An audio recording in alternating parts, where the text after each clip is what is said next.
दोस्तों, आपने हाल ही में हर जगह एमका का नाम तो जरूर सुना होगा। भारत का सबसे बड़ा सैन्य अनुसंधान कार्यक्रम शुरू होने जा रहा है। दुनिया के ताकतवर देशों का भी छूटेगा पसीना।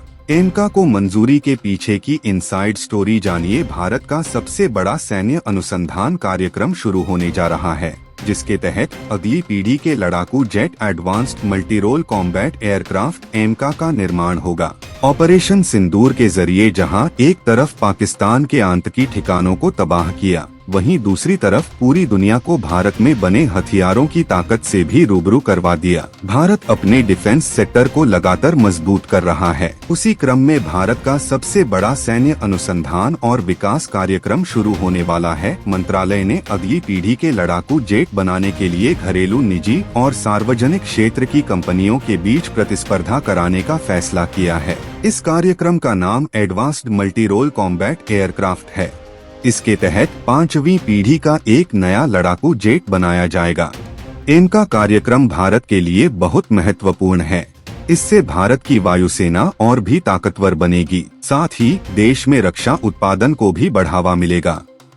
इससे भारत रक्षा के क्षेत्र में आत्मनिर्भर बनेगा। यह जेट 2030 के मध्य से भारत का मुख्य हवाई हथियार होगा। रक्षा मंत्री राजनाथ सिंह ने रक्षा अनुसंधान और विकास परियोजनाओं के लिए एक नई योजना को मंजूरी दी है। इसके तहत निजी और सार्वजनिक क्षेत्र की कंपनियां सरकार के स्वामित्व वाली वैमानिकी विकास एजेंसी के साथ मिलकर काम करेंगी।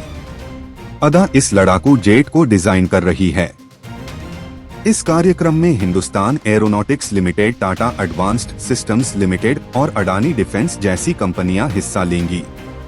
भारत की सबसे बड़ी रक्षा कंपनी लार्सन एंड टुब्रो भी बोली लगाने के लिए योग्य हो सकती है। 15,000 करोड़ रुपए खर्च होने का अनुमान। रक्षा मंत्रालय ने तय किया है कि एमका जेट को बनाने के लिए प्राइवेट और सरकारी कंपनियां आपस में मुकाबला करेंगी। जो कंपनी जीतेगी उसे ही जेट बनाने का काम मिलेगा। शुरुआत में इस प्रोजेक्ट पर 15,000 करोड़ रुपए खर्च होने का अनुमान है, लेकिन जब जेट का प्रोटोटाइप बन जाएगा और उसे इस्तेमाल करने की मंजूरी मिल जाएगी तो इस पर लाखों करोड़ रुपए खर्च होंगे। भारतीय कंपनियां लगा सकती हैं बोली। इस योजना के अनुसार भारतीय कंपनियों को अकेले या मिलकर बोली लगाने के लिए कहा जाएगा।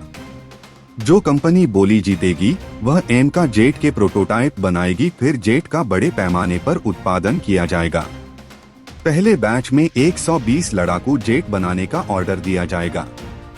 इनकी डिलीवरी 2035 तक शुरू होने की उम्मीद है। आने वाले सालों में और भी आधुनिक जेट बनाए जाएंगे, इसलिए इनकी संख्या और भी बढ़ सकती है। आधुनिक तकनीकों से होगा लैस इन नए जेट में कई आधुनिक तकनीकें होंगी, जैसे कि ये रडार को चकमा दे सकेंगे। इनमें आर्टिफिशियल इंटेलिजेंस होगा। ये लंबी दूरी तक मार कर सकेंगे और ये बिना पायलट वाले विमानों के साथ भी काम कर सकेंगे। योजना के अनुसार 4 से 5 प्रोटोटाइप विमान बनाए जाएंगे, फिर उनका परीक्षण किया जाएगा। उसके बाद ही जेट का बड़े पैमाने पर उत्पादन शुरू किया जाएगा। इन जेट का ऑर्डर लाखों करोड़ रुपए का होने की उम्मीद है। रक्षा मंत्री राजनाथ सिंह ने कहा, सरकार ने एक नई योजना को मंजूरी दी है। इसके तहत प्राइवेट और सरकारी कंपनियां मिलकर लड़ाकू जेट बनाएंगी। इस योजना के बारे में एक अधिकारी ने कहा, यह योजना प्राइवेट और सरकारी दोनों कंपनियों को बराबर मौके देती है। भारत ने बिल्कुल सही समय पर एमका को ही झंडी दी है। तो दोस्तों, ऐसी ही वीडियो के लिए और ऐसी ही नॉलेज के लिए हमारे चैनल को सब्सक्राइब करें और वीडियो को लाइक करो। दोस्तों, मिलते हैं अगली वीडियो में।